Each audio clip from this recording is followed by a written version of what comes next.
আসসালামু আলাইকুম বন্ধুরা। তো আজকে চলে আসলাম বিদ্যাসাগর চ ও বক্স টাইপ চ লেখায় কিভাবে শেড দেয় তা দেখানোর জন্য। তোমরা দেখতে পাচ্ছ শেড কিভাবে দেয়। বাসায় একটু প্র্যাকটিস করলেই তোমরাও সুন্দরভাবে এই শেড দিতে পারবে। বন্ধুরা, চ বর্ণে শেড কিভাবে দেয় এখন তোমরা দেখতে পাচ্ছ। চ বক্স টাইপ বর্ণের শেড কিভাবে দেয় একটু ভালো করে খেয়াল করবে। আমি কিভাবে শেডগুলো দিচ্ছি সেদিকে লক্ষ্য রাখবে। তো বন্ধুরা, আজকে এ পর্যন্তই।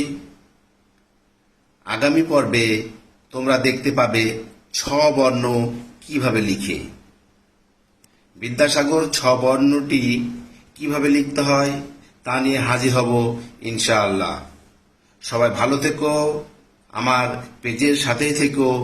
আল্লাহ হাফেজ।